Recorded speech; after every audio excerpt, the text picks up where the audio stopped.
Good day, dear students. Welcome to our module, Counseling and Learner Support 1. This is a subject to the following programs: ACS, CLS 12, ACP, CLS 12, DPP, CLS 32, as well as DJP, CLS 32, meaning that all the programs indicated, they will have to follow the same subject content. So in other words, you are all doing the same course. My name is Aina Simpson and my contact number is 081-2457-456 and my email address ainasimpson@gmail.com in small letters. Welcome to Counseling and Learner Support 1. I am your tutor marker, responsible to mark your assignments as well as examination, as you know. I wish you all to be hardworking, dedicated, and self-driven students in this subject. I have to mention this because at times students do not understand perhaps that they need to take their studies seriously and do a lot of reading on their own. That's why you need to be hardworking and dedicated to your work. This presentation will take you through the subject content. We are not discussing examination in any way. This must be very clear that we are talking about the subject content that you need to study and you need to understand in order to prepare yourself for examination. But it is not an examination scope as previously used to be given. Now we are only focusing on a subject content itself. At the end of the presentation, general guidelines are provided on how to approach examination questions. The subject overview has the welcoming to the world of teacher education and counseling and learner support. As a teacher, you are expected to understand the well-being of children and adolescents in order to help them. So if you do not understand the well-being of a child, how a child develops, how a child behaves, then you might find it difficult to assist that specific learner. Information learned in this subject should achieve a holistic view of teaching practices and learning. So whatever you will be learning or whatever you have learned in this module, it should help you to assist in your teaching practice to help the child as a whole. You do not choose what type of child or what area of the child you will be looking at. Educational institutions need to counsel and support learners to promote emotions and skills that enable learners to benefit most from their education. So we also have institutions that need to assist learners in order to perform better in their school performance. Let us look at Unit 1. Approach to and phases of counseling of learners. In Unit 1, we will be looking at the personal-centered approach and the problem-solving approach and their objectives, as well as how these approaches are being applied with regard to counseling. When we are talking of personal-centered, we are looking at, or we are focusing on a person, how the person is not to a problem.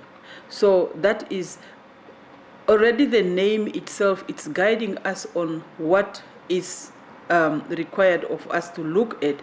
And when we are looking at the problem solving approach, we are looking at about how to overcome the obstacles that a person have experienced.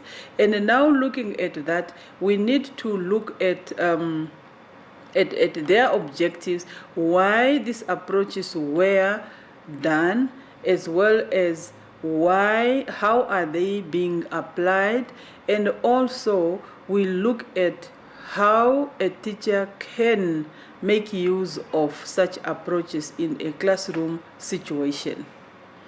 At times, students are confusing the two and they do not want to read and understand the work. I urge you that when you look at the approaches, kindly read from the introduction of the approach so that you have a better understanding. Do not memorize, otherwise it will not help you in any way. Then we look at the phases of the counseling process. What are the phases of counseling process? When you are to do counseling, what do you look at? And what is expected of you to do? Basic counseling, basic communication skills in the counseling process. How do you communicate to clients? In this case, we are talking of learners. How do you communicate to them? We are being guided by the basic communication skills that you are expected to have certain skills in order to carry out your counseling process, as well as you are required to do it in a good way if you follow the guiding skills that are given. Then we look at the attitude of a good counselor. For any other person to be called a good counselor, you definitely need to have some attitudes that people need to look at, because even yourself, you know that some other people cannot be counselors because of what they are or who they are. And when we are looking at a person who do not have the attitude to a good counselor, then you cannot counsel a learner. Otherwise, instead of bringing help to a child, you are now damaging the child. Then we look at the educational rights of learners. The learners we have, they have rights. What are those rights? They have rights to be in school, they have rights to education, and then you need to look at different areas. What are the educational rights says to our children or about our children? Those are the areas you need to look at, you study them, and you need to understand. Should you have any question, you can call me, but provided you have read and you have understood. Because I've experienced some students will phone, but then they didn't read, and yet I do not know whether they expect tutors tutors to read for them or study for them, or what. That part is not very clear to me. So you are required to do your reading as early as possible. We are looking at Unit 2, under Unit 2, which is Basic Counseling and Namibian Referral Procedures. With the basic counseling, we also have procedures when a child has to be counseled. What can be done? An overview of the Namibian Guidance and Counseling Policy. We have these policies as to if a learner has to be counseled, where do we start? We start with a teacher counselor, and then we move to a school counselor in a school, if the school has a school counselor. And then if you think, or as a school thought, that the counselor can no longer assist, then the child can be then referred to the school regional council. So this is it. And the school regional council may assist or may not. If the school regional council is not able to assist the child, then this person can refer the child again for medical checkups and so on, to any other person, any professional who can assist this learner. Identification of children in need of counseling services to improve their situations. We are looking at the identification of learners who need counseling. Not every learner needs counseling, but you may find a learner who is in need of counseling, and you are looking at certain areas that the child has some symptoms that perhaps you realize and you think that before it has gone far, let us assist the child in this area. And then we are looking at basic counseling skills, also choosing a career, guidelines for learners, knowing yourself, and getting to know the occupation. For example, you would want to take up a new career, or this learner want to look at a career that a learner want to pursue one day in life. We are looking at, first of all, need to know about yourself. And secondly, you should know what is required for that occupation you want. Of course, if you would love to take up a medical doctor as an occupation, you may as well not able to do it if you do not have the requirements of doing such an occupation. So looking at the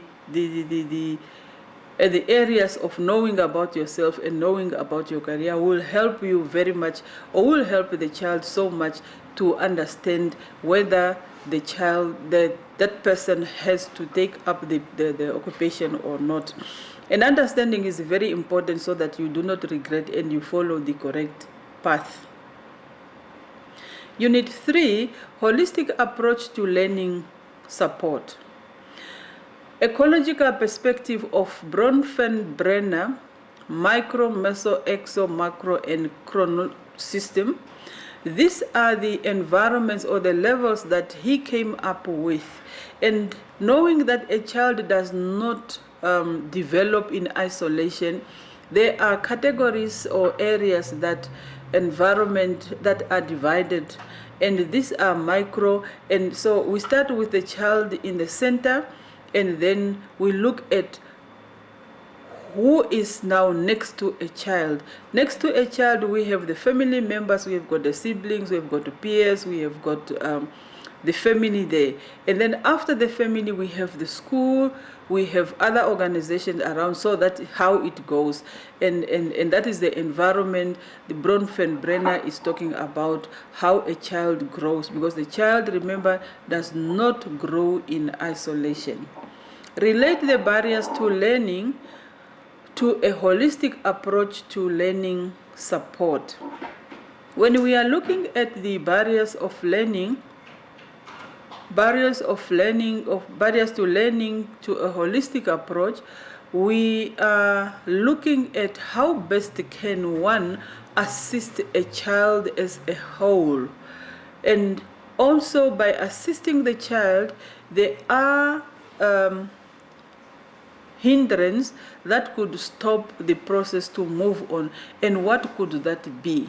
And when you decide to assist a child, you cannot decide on one area only. You look at the whole person and identify areas that need to be assisted. Medical and social model of disabilities and learner support. Also, we are looking at medical and social model of disabilities. So what are these areas that one need to look at, because you don't need to leave out anything.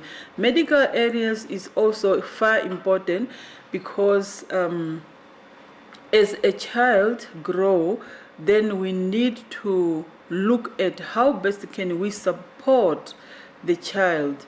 And principles of planning learner support programs. So for any child who need to be assisted, there is need for planning a program to support the child. And for so doing, we also have steps to follow when you come up with a learner support plan. So we are looking at the steps in individualized educational program, which is abbreviated IEP.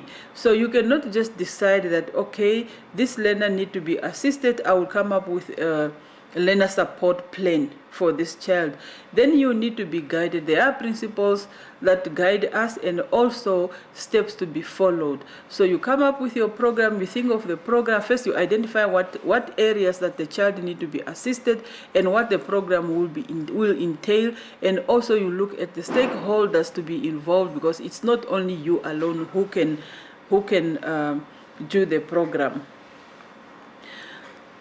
Study Unit 4, how to counsel and support learners regarding some life skills.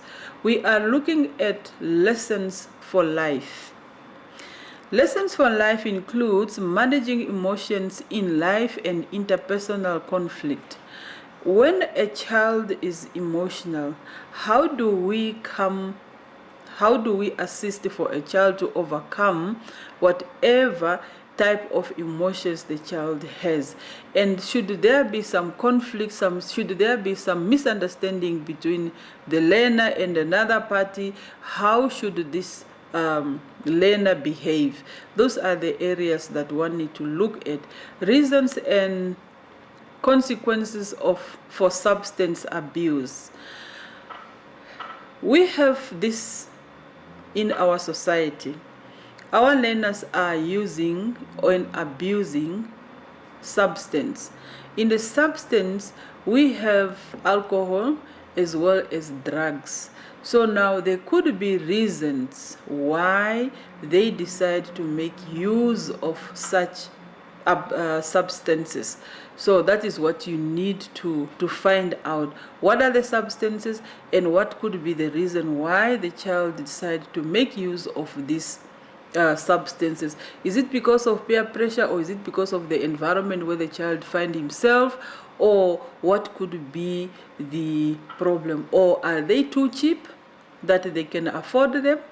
That could be also another reason. Treatment of substance abuse.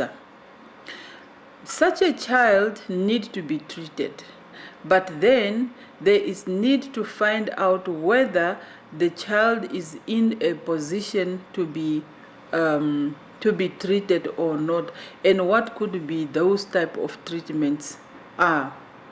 How to manage one's income through budgets. It is very important that you make note of what is required in order to manage one's money, being a lot of money or just little income.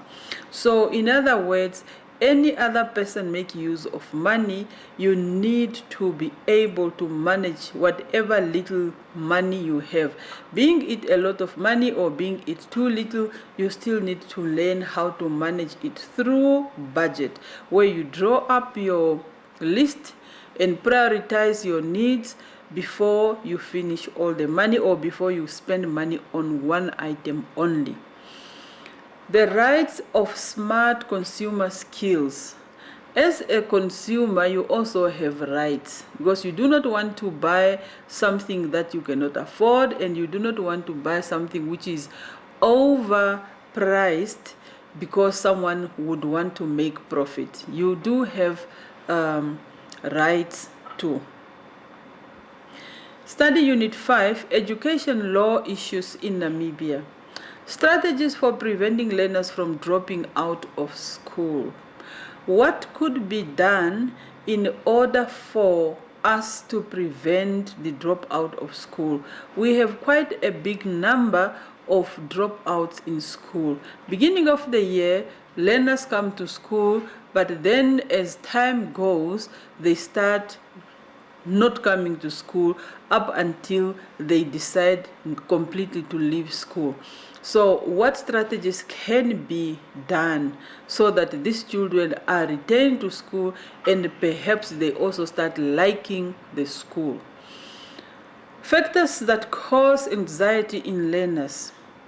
What are the factors that cause this bad feeling in our learners?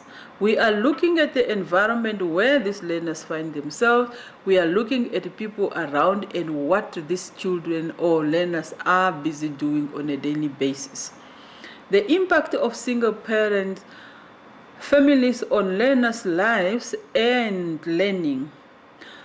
most of the time, or most of the learners are coming from the single parent families. Such families, do you think they have an impact on the learners' lives?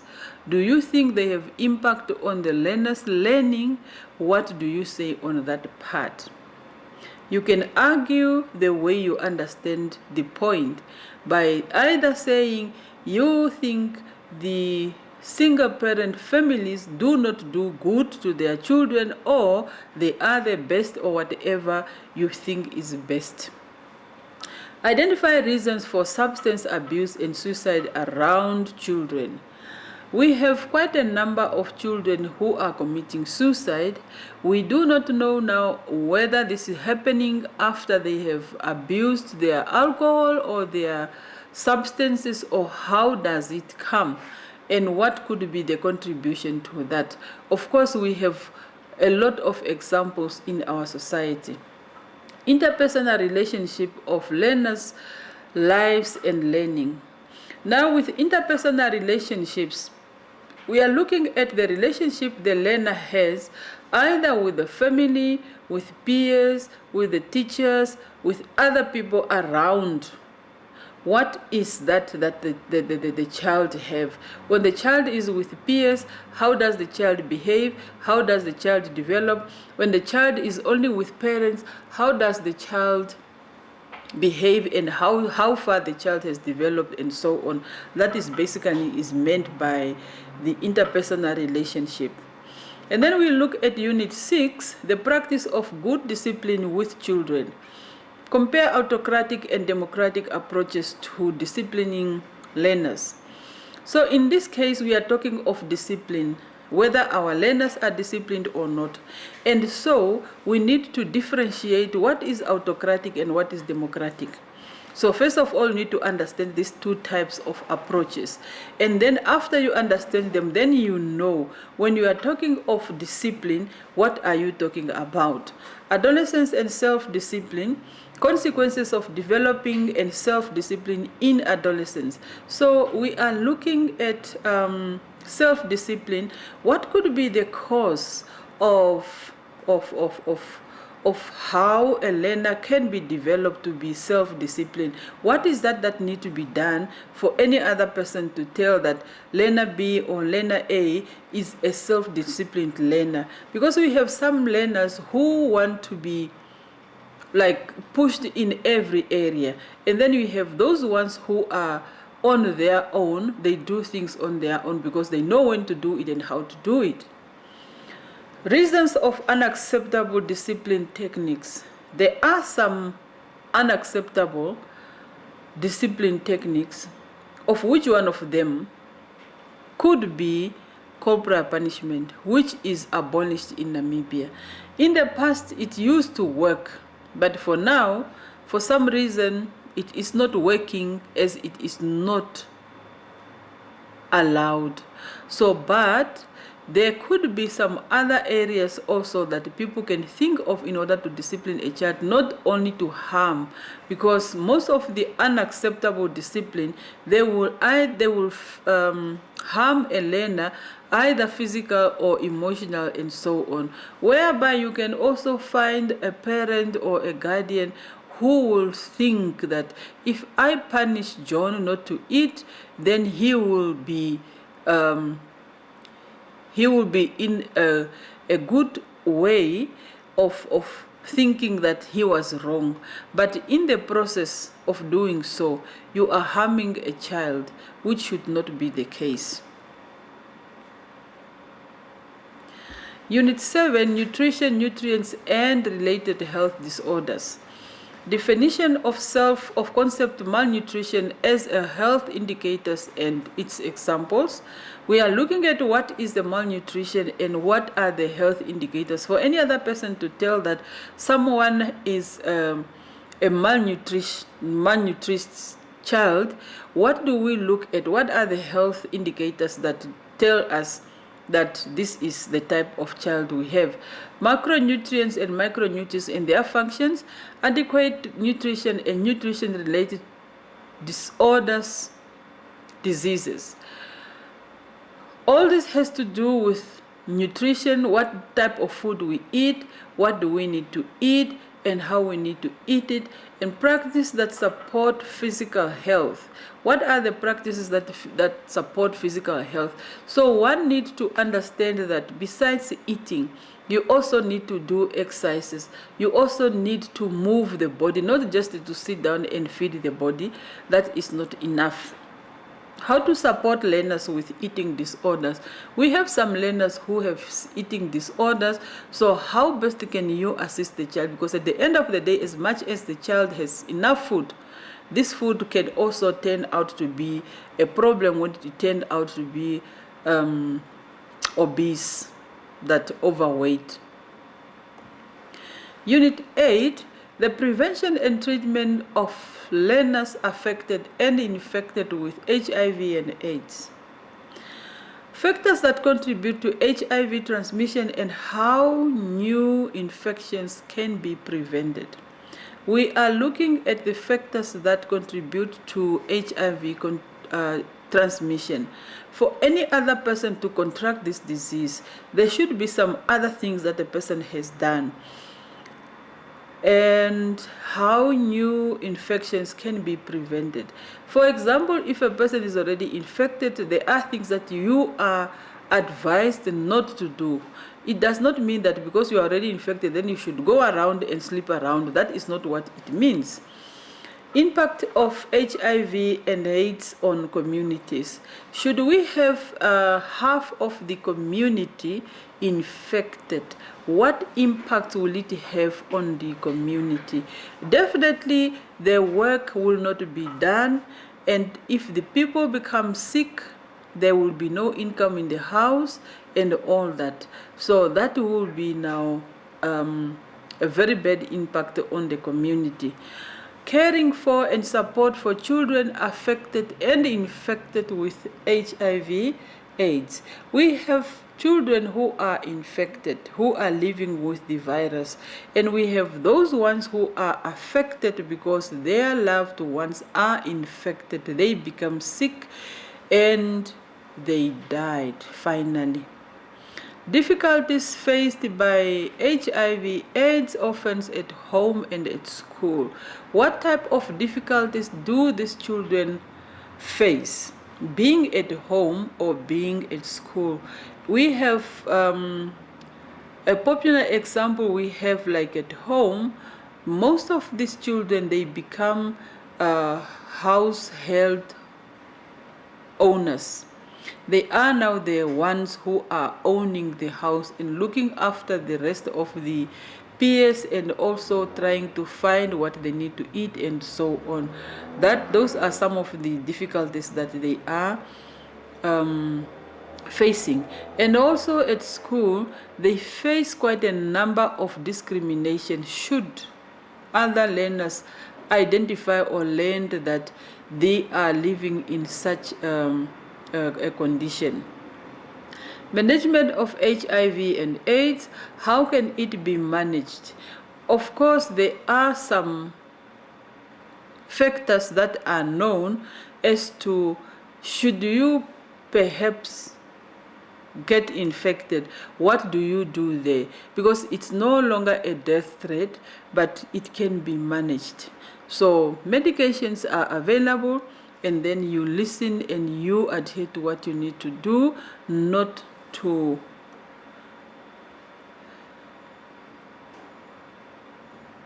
leave it out.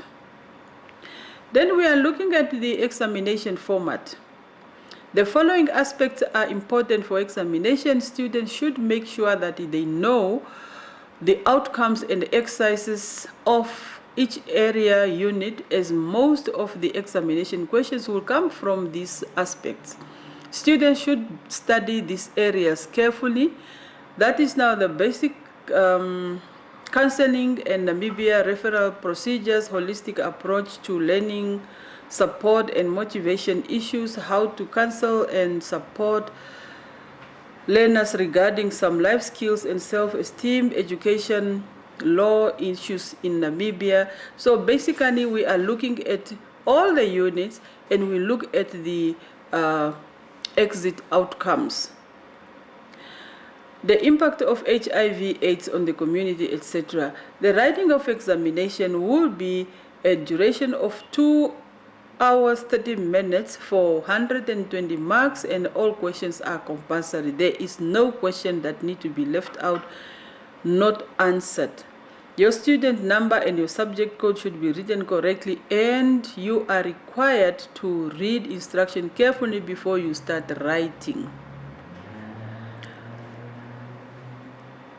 When reading questions, take a close look at the action verbs and the important keywords within the question, as these will help you to focus on the required answer. Not only to see some part of the question, then you decide the answer is like this. This is how a number of students end up not giving the correct answer because they are not answering the question which has been asked. It is very important that students revisit the action verbs in the study guide once again to assist in understanding the demand of each question. For example, identify, outline, describe, discuss, examine, evaluate, analyze, and many others. They are in your study guide. Please do read. Work which is neat, well planned, and well structured is much easier to mark and will undoubtedly earn good marks. Students may not take notes in examination, at least that you know. If you wish to do so and you are caught, then you are fired out of exam. Please do not hesitate to contact me if you have any problem concerning the work. Remember that honest input is always rewarded. Enjoy your study. Good luck with the examination preparation.